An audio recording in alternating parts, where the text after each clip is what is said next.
Today, we took the final steps to enable the Boeing 737 MAX to safely return to commercial service.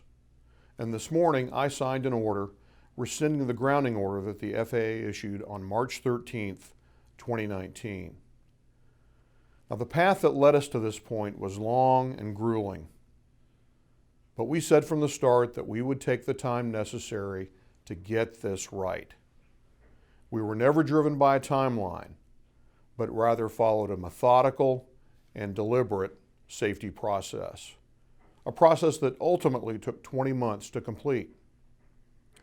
Now, during this time, FAA employees diligently worked on the fixes that were necessary to address the known safety issues that played a role in the tragic loss of 346 lives aboard Lion Air Flight 610 and Ethiopian Airlines Flight 302. Now, from the start of this process, we worked very closely with our foreign counterparts on every aspect of the return to service. We thoroughly evaluated the certification of the aircraft's automated flight control system. We sought and incorporated input from the National Transportation Safety Board, the Department of Transportation Inspector General, our foreign civil aviation partners, the aviation industry, and members of the public. We published a proposed airworthiness directive specifying design changes that must be made before the aircraft could return to commercial service, and evaluated more than 550 public comments that we received on that proposal.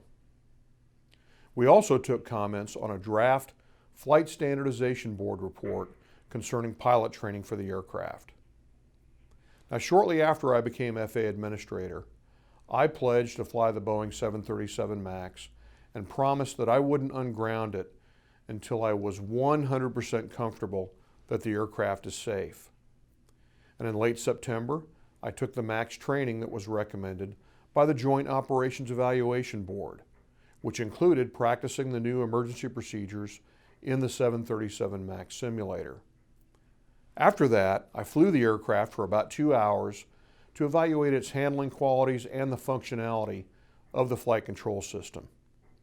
Now, based on all the activities that we've undertaken during the past 20 months and my personal experience flying the aircraft, I can tell you now that I am 100% comfortable with my family flying on it.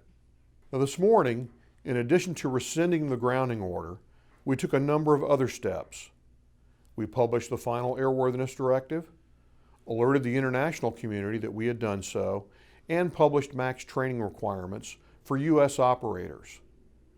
Now, this doesn't mean that the MAX will immediately take to the skies. We will still have to approve the 737 MAX pilot training program for every U.S. airline operating the MAX.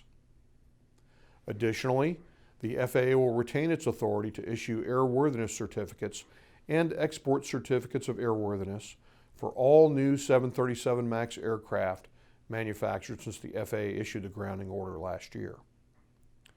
Our airlines that have parked MAX aircraft will also have to follow required maintenance steps to prepare them to fly again. Following the return to service, we will continue to work closely with our foreign civil aviation partners to evaluate any potential additional safety enhancements for the MAX, including a synthetic speed sensor. We'll conduct the same rigorous, continuous operational safety oversight of the MAX as we conduct on all other aircraft makes and models. Now, while I'm confident that the MAX is safe, in-flight mechanical problems occasionally occur with every make and model of commercial aircraft. And for that reason, it's inevitable that at some time in the future, a Boeing 737 MAX will turn back to its originating airport, divert, or land at its destination with an actual or suspected in-flight problem. While these events can be inconvenient and unsettling to passengers, they occur virtually every day in our national airspace system and are well handled by professional flight crews and the airlines. The FAA evaluates every such event involving a U.S. airline, and it's very important to differentiate between these routine events that happen with any aircraft and the acute safety issues that led to the loss of lives and grounding of the MAX. Now, as I said in September when I flew the MAX, not a day goes by that I and my colleagues don't think about the Lion Air and Ethiopian Airlines victims and their families, and our solemn responsibility to identify and address the issues that played a role in the accidents. It's taken a long time and a lot of effort, but we finally reached that point. In the coming weeks and months, the FAA will continue to engage with domestic and international stakeholders as everyone takes the steps required to safely return the aircraft to service. For the time being, the FAA will inspect every new 737 MAX before issuing an airworthiness certificate. Likewise, the agency will approve the pilot training program for each U.S. operator and offer any other support needed. As I've said many times, safety is our top priority. Each day, aviation professionals across this industry come to work looking for ways to do their jobs better. The traveling public expects and deserves nothing less. Thank you.